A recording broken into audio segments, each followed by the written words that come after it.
Hello everyone, welcome to the Totally Well Show. I'm your host, Joyce Strong. The Totally Well Show is a place where we get curious, ask questions, and explore everything to do with health, wellness, fitness, and all the things it takes to help you live the highest quality, most fulfilling life. I'm here today with my guest, Jonathan Glass. Hi, Joyce. Thank you for having me. Thanks for coming. I have so many of my friends and colleagues have told me to get to know you. Oh, that's nice. And it just hasn't happened until now. So I'm really glad to be connected with you and to learn more about your work and your specialty. So for our guest, Jonathan is a master acupuncturist, an Ayurvedic practitioner, an herbalist. You can find him at healingessencecenter.com and on Facebook and Instagram as well under Jonathan Glass. And I see you everywhere. So you've been out there doing your work for a long time. And also you have a book called Total Life Cleanse. That's right. So we'll make sure that we get that added to the show so people will see the cover for that. Thank you. So I want to get to know a little bit more about you. I just chatting with you, I understand that you're married. Yeah. You work with your wife? Yes, we work together at the Healing Essence Center in West Concord. In West Concord, so that's not too far from my Concord office. And you're upstairs from Deborah's. Everybody knows where Deborah's is. Yeah. Yes.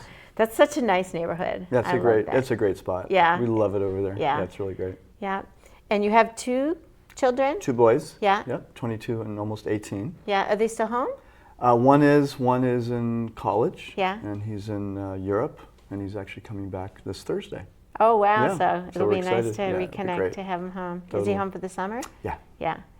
Very nice. Yeah. And you live in Maynard? We live in Maynard, yeah. Yeah. So local to certainly the people who come to see me and in Concord. So I kind of go down maybe even into Boston, but more like Lincoln from there and then all the way up into Nashua. Nice. For people that I see, because I have an office in Nashua too, Okay. and then I live in Groton here. Okay, Yeah. so sort of go back and forth in between. Yeah, it's like I don't have to go more than 25 minutes in any direction to. That's nice. Yeah. But sometimes I'll go to Boston. I have a son who's lives in Southie, so I like to go there. I grew up in Somerville, so I miss the city. So you know the city. Yeah. Although Great. it's changed a lot. Yeah, Boston has. totally. Yeah. Sure. So I want to learn more about what you do. Every time I've met an acupuncturist, it's like it's a whole different thing. There are no two that do it the same way. Yeah. I've only had one treatment in acupuncture, so I really haven't had a lot of experience with it myself. And the one thing I can remember is I was sick when I went in. I think I had a sinus infection, and the room was freezing. So it wasn't a really good. No, it wasn't a good because I had a headache and it was cold and it wasn't not good. Yeah, it wasn't the experience I wanted, but I want to be like open-minded to hear. And I've definitely seen your stuff about the cleanse. I want to hear about all the different things that you know about. Sure.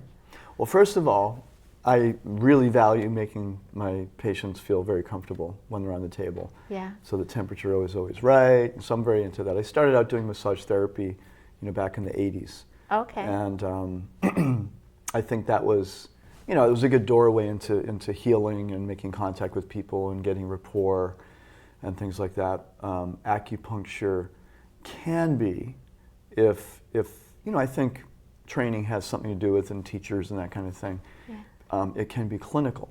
You're sticking needles in people. Yeah. So sometimes I think unfortunately, and this isn't a criticism, but if somebody doesn't have the good fortune of having the right teachers that teach about making rapport and human contact with people, that can be a detriment because then it can become a very clinical thing. Yeah. And it can be very metallic. Yeah. With the needles. But the style that I learned was something called classical 5 elements, which is, it's not a symptomatic approach to acupuncture. The goal is to really learn about the deeper aspects of the person and support holistic balance. Okay. And by doing that, symptoms will clear over time also.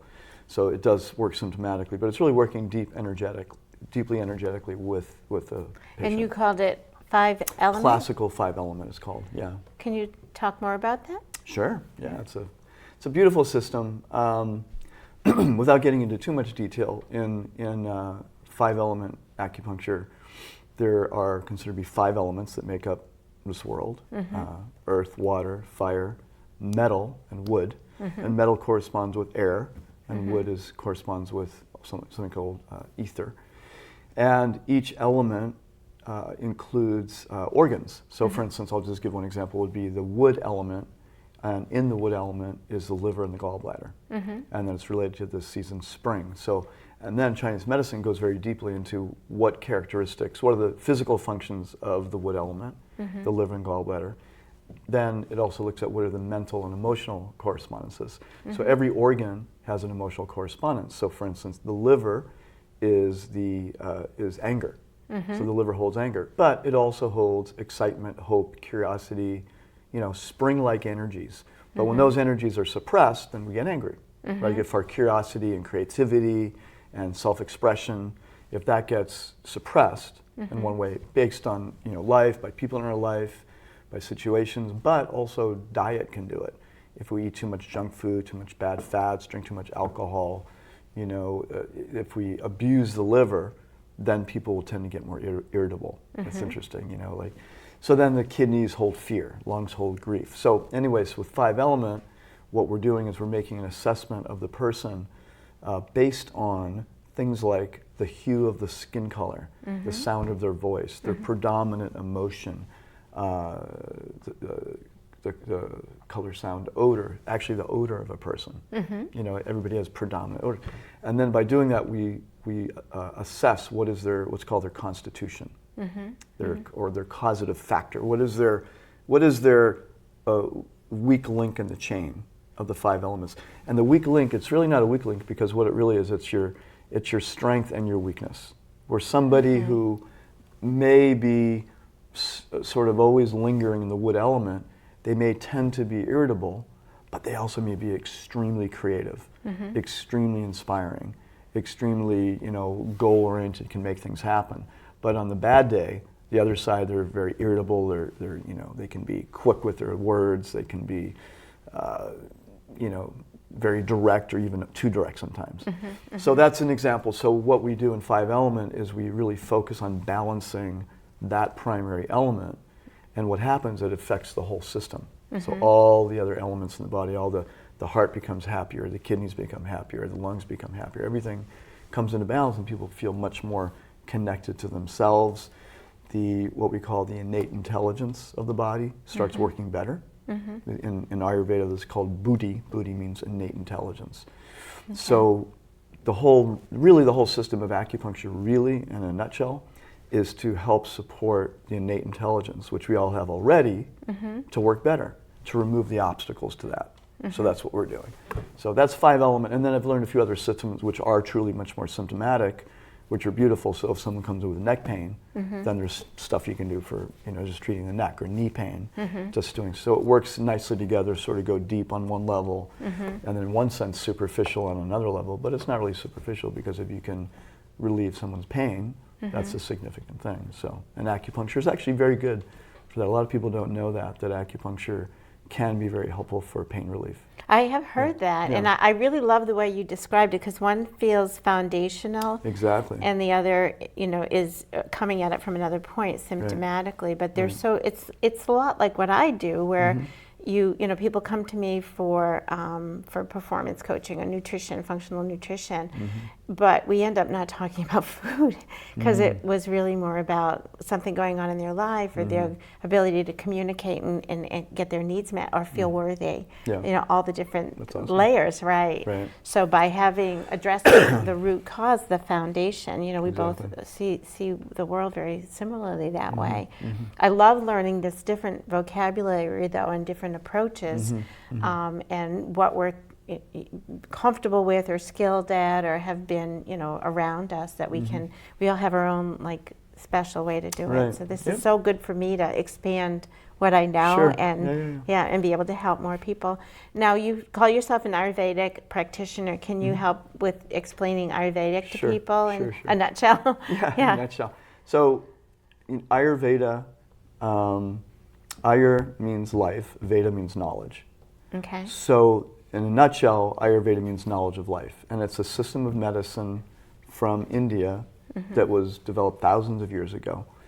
And it's a very, very comprehensive, very intelligent, very common sense, but very advanced in herbology, nutrition, dietetics, individual assessment of people, even disease. Ayurveda was, in India, they were the first to do surgery, literally do surgery.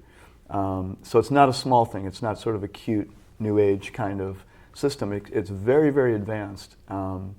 And the knowledge that some of these people had thousands of years ago continues to just amaze me, kind of blow my mind, because science, they'll say certain things, and then, you know, at some point science will prove what they're saying. Yeah. I've actually never found anything that science has proven to be inaccurate, and that Ayurveda says. I've been hearing a lot about that there's a lot of talk now about time-restricted feeding and intermittent fasting. I'm like, this is not a new thing. It's not a new thing. I mean, that's what Ayurveda says, eat like a what is it? A prince or a princess? No, I'm sorry. A king. Yeah, princess in the morning. Yeah. A king or queen at lunch. Yeah. And a pauper in the evening. Yeah. You know, this is intermittent fasting. I've seen it, I just saw it recently written as a small e, and then TRF, time restricted feeding. And this E means early. So that big meal gets moved earlier. And the one study that they cited showed some really science-based evidence of the glucose being lower and just better health and better synchrony with your circadian rhythm. So. And in Chinese medicine and Ayurveda, they have what's called the Chinese clock, or the Ayurvedic clock. Okay. And science is proving that that clock is accurate. Yeah. You know, for instance, in Ayurveda, in Chinese medicine, the liver is the clock of the liver is between 1 and 3 in the morning. Okay. So what that means is the liver is meant to be detoxifying the body, and they said the blood pools to the liver at night while you're sleeping. Yeah. So because the parasympathetic, which is the slow mode of the body, and that's what functions, the immune system is functioning, is dominant when you're sleeping. Yeah. So when you're sleeping, all the automatic healing is going on, and the blood goes into the organs, and it does its stuff. It does purification. It breaks things down. The immune system's really working. It goes into the gut, where 80% of the immune system is. So it's all working while we're sleeping. But between 1 and 3 in the morning, that's when the liver is most active. Yeah. So it's meant to be doing our healing and our cleansing and our detoxification. Yeah. You know, most people notice when they drink too much, they may fall asleep no problem, but when do they wake up? Between 1 and 3 in the morning. Yeah. Because the liver is having to process. The other thing is the liver also, like I mentioned, has to do with creativity. Anger, yes, but anger, I call anger assertion of the self. It's not necessarily anger, you know. Yeah. It's like moving forward in life. In fact, the Chinese say the hun, or the desire to experience the desire or the curiosity about life, the interest in life, the excitement about life, you know, all that is in the liver.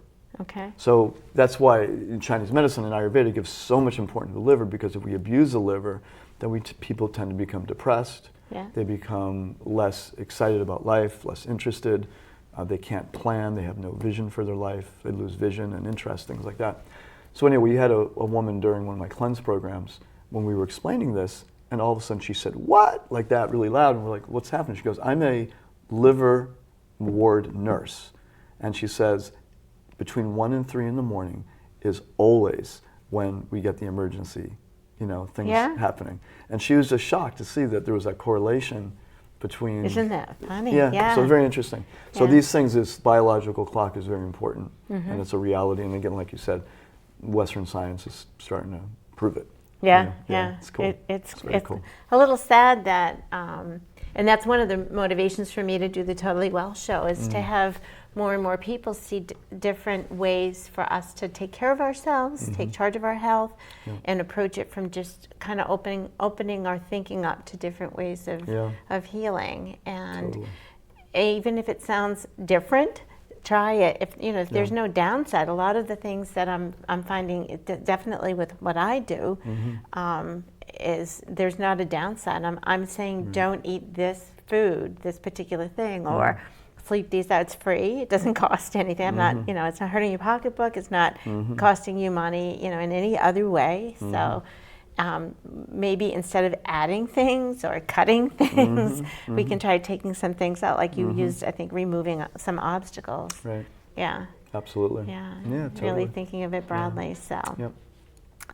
So herbologists, I'm interested. I've also met different herbologists, and again, different approaches. So what do you do with that? Okay. So Is that tied into the Ayurvedic? Is that? yeah. So I use a wide variety of herbs. I use Ayurvedic herbs. I use Chinese herbs, and in fact, there's quite a crossover between the two. In fact, many people understand that Chinese medicine emerged out of Ayurveda. I didn't understand that there was even a difference. Is there There's some differences, yeah. Yeah, what would be the differences? That's sort of it's a big question, actually. Yeah. Because there's subtleties. It's really Okay. subtleties, but in Ayurveda, there's the 5 elements are slightly different. Okay. But they relate, like metal and air. Air is Ayurveda, metal is Chinese medicine. Okay. So it's a little bit of a different orientation. The Ayurvedic, Ayurveda is really the sister of the yoga system. So, yoga is, most people think of yoga as hatha yoga, which is the physical or the breathing. Right. But yoga is also, meditation is also yoga. Devotion, or kirtan, I don't know if you've heard of kirtan, devotional singing that they do in yoga studios, is also yoga, because yoga means to connect. Yeah. It's the cement that connects the body, mind, and the soul. Okay. So that's what yoga is. So whatever makes you feel more connected. And also then there's other yogas, which is the soul and divine. So it is a whole way of life. It's a whole way of life, right? Yeah. So there's different parts of yoga where there's, the hatha yoga, which is more the body, the meditation is more the mind, and the intelligence or the heart. So there's different aspects to it. So Ayurveda is a system of medicine that is in harmony with yoga. And yoga being the goal of yoga, one of the main goals is to connect, to connect with yourself. Yeah. And connect with the universe, right? Yeah. So in doing that, we want a system of medicine that's in harmony with that goal. So although I love Western medicine and I truly appreciate it, and I've used it, and my children have used it, and there's a right time, I say sometimes you need to fight fire with fire. Yeah. So if someone has a broken arm, I'm not going to recommend that they go see you or see me. Yeah. First thing. Yeah. Go get it fixed. Get a cast on. Get an X-ray. Yeah. If someone is really sick, am I going to tell them no, don't do an antibiotic? If they can't breathe, no. You have to fight fire with fire. Take an antibiotic. Yeah. But obviously, my saying is the only problem with Western medicine is the wrong use of Western medicine, or you don't necessarily need an anvil if you just need a little acupuncture needle. Something less aggressive is always a good idea. If you can get a greater result with a less invasive approach, then that's the optimal thing. So that's the principles of Ayurveda. So Ayurveda was older. It started in India, and then from there, when the Chinese or the Buddhists started leaving India, they went to China. And from there, they emerged a different system. Okay. Based on culture. I mean, even say for instance, martial arts. We think of martial arts, and if you really study martial arts, you can see that there's many, many, many different styles of martial arts. And that's due to culture, due to history, due to environment, due to the class of the people that are doing it. So, and it's not that one is right and the others are all wrong. You could have a Taekwondo guy fight what's another one? A Kung Fu guy. Completely different. And who knows who would win? Not one system is better. It's based on the person and their skill and that type of thing. So in acupuncture, also developed in China, there was a system of acupuncture for the farmers because they were out in the fields all the time and they were always in the wet, damp weather. So they would get certain conditions, certain issues. And some people in the dry lands in the mountains would have other conditions. And the kings and the emperors and the rich class would have other issues. Yeah. So there's different systems, and it just emerged differently over time. And That's true with fascinating. Ayurveda as well, yeah. So that's a little bit about that. What I really love about this conversation so far is seeing, the message of the innate ability of the body, trusting in the innate ability of the body, because I always say that with you how do you know the body can't fix this? And you'd be surprised at, if you remove the toxins and you put yourself in the right elements around you, that you're going to see miracles happen. Correct. In fact, the previous guest I had on today, who you'll see his show, talked about losing 100 pounds, but he said, I got rid of my diabetes. And I said, well, you say that again. So, and some people say you can't do that. And I've seen it happen over and over again. Right. So, and then the other thing I really like about what you do is how that some of the treatment sounds vague, kind of vague to me, but the body is so complex. Like, I'm not comfortable most of the time saying, do this and you'll get this. This is a piece of it, but it's more than that. It's so complex. Right. It's one thing, you do one thing, it's like a domino. Many other things happen simultaneously. Yeah. So, having said that, because you asked about the herbs, Chinese herbs and Ayurvedic herbs are probably the most sophisticated herbal formulas on the planet. They're very, very sophisticated. Oftentimes the formulas have 6 to 14 different herbs in them. Yeah. And they're not just sort of thrown together. We tend to do this a little bit in Western herbology. So, okay, this is good for killing viruses. So let's take the 10 or the 8 most effective antiviral herbs and just throw them in a formula and hope for the best. And it may be a strong, effective formula, but in Chinese herbs, they always think of, okay, there's the chief herb, and then all the other herbs are really well thought out. They're supporting it. And this herb helps harmonize and helps you digest the formula. Yeah. This herb helps spread the formula to different directions. In fact, there are Chinese herbs that are for the neck because they literally direct the energy of the body upward. Yeah. And there are literally formulas that are good for the low back because they literally nourish those tissues of the body more so than the upper back. How did people figure that out? I don't know, but I will say, this is my theory. Sometimes you hear some guy was walking through the woods and he had a stomach ache and he banged his leg on a point called stomach 36 and the stomach pain went away. I don't think that's how it happened. When you think about it, this is something that in Western medicine, we use technology. Yeah. We use our senses and we magnify our senses. Yeah. MRIs, microscopes, everything like that. They didn't have that back then. Yeah. They didn't have microscopes. So this is externalizing our senses. Yeah. And this may sound a little bit cosmic or whatever, but in Ayurveda, they say that we literally can direct our attention inward.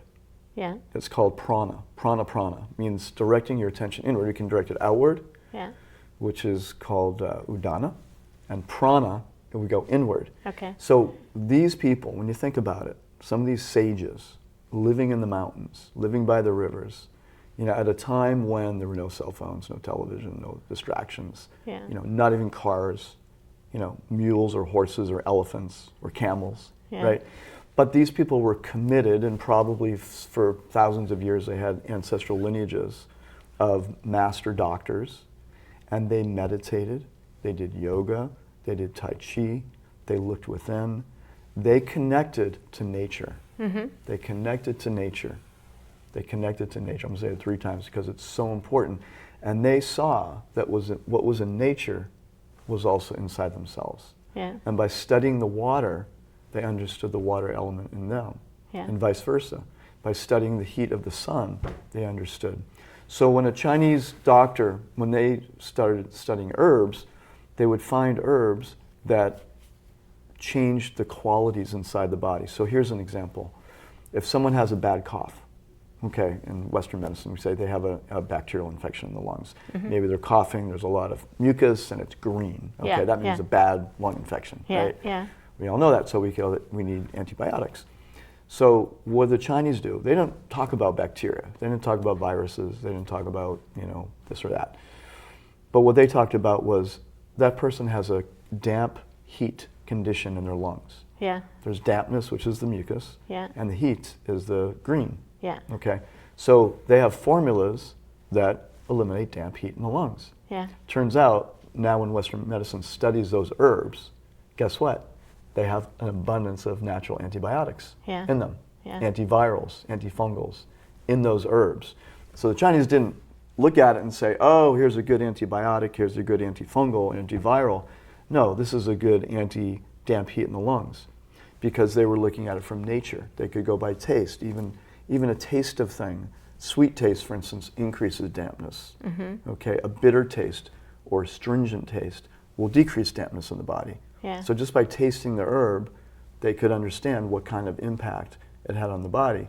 But again, these guys were smart. They were wise, they were smart, they were connected to nature. You know, and so that's, you know, and also, you know, we're starting to understand that through things like meditation, yoga makes us more intuitive, makes us more connected. I mean, it's not a mystery. It's not a big, you know, big mystery that meditation or getting into a relaxed state of mind and calming the mind down, it's not a mystery that it makes you more intelligent. It just does. It just does, you know, because your mind's not going as nutty and crazy. And there's a natural innate intelligence that's there. We all have a capacity to have some wisdom. You know, it's not rocket science. If we calm down enough, then all of a sudden we'll get an insight about something. So these guys committed their whole existence to that. Their whole life was committed to that. So, you know, that's kind of how that works. And then I also do something called muscle testing, which is kinesiology. And then that way I can check which organ systems are out of balance a little bit more accurately. And then with the pulse in Chinese medicine, it gives you indications. So that's when I get more specific. You know, so the treatments are also based on, okay, what's out of balance here? Okay, this person's liver needs some support. Then I'll look at what their diet is. Are they, you know, they drinking too much alcohol, drinking too much coffee, eating too much fried food or whatever? So we'll talk about that, and then maybe I'll recommend some herbs which also support metabolism in the liver and detoxification in the liver. So that's where I go in terms of being specific, from the general to the specific. Wow. So it's very technical, but still very holistic. You know, really taking the whole thing in. And we have about a couple minutes left, so I'm going to be wrapping it up soon. I have a question I want to ask you, but just this observation of your sensitivity, your ability to really pay attention. There's something special about you. Thank you. I appreciate that. Probably always been there, I'm guessing. Maybe. I guess so. I guess so. I always thought of myself as pretty sensitive as a kid. I was sort of a jock, but really sensitive. So I was a little. You know, well, you played hockey, so played you hockey. did that, I played soccer. But there's something about just talking to you here, and then hearing what you do that requires a lot of listening for things that aren't words. Yeah, it's true. And I've had some really great teachers, which I really appreciate. You know, very fortunate to study with some amazing people, and which it kind of fans. You know, a good teacher can fan the whatever gifts you have. Can fan those and help minimize the things that aren't so great. So, I like that analogy. I like that image. So we're about out of time, but I do like to ask, to tie in with the title of the show, what are the top 3 things, Jonathan, does it take for you to be totally well? Wow, okay. So in about a minute. So honestly, I would say eating clean. Eating clean. I personally, I eat a 100% plant-based diet, but minimizing you know, excess dairy and alcohol and animal products, minimizing to whatever's, you know, suitable for that person. Doing some form of yoga exercise like that, and doing some kind of daily practice. Really, those are the things that, and my cleanse program, the Total Life Cleanse, which I have a book called The Total Life Cleanse, we teach that. We teach that so that everybody brings those elements in. So a cleaner diet, exercise, yoga, meditation, and make it regular. The regularity, even if it's 5 minutes a day, is so important, because you're showing you're committing to a part of yourself that's not just about, you know, manifesting what you want in the world, but manifesting, you know, the best of who you are as a person also. And making time daily to connect to yourself is, I find, really, really valuable and really important. I would be a nutcase person if I did. So I love that. I think that consistency piece is really critical, and I love how it doesn't have to, it can start off wherever it starts off. Absolutely. But being consistent is so key. Exactly. Well, we're out of time, but thank you Great. so much for You're so coming. welcome. And I'm really very, very happy to finally get to know you. Yeah, me too. So, Thank you so much for yeah. having me. I really appreciate it. You're welcome. Awesome.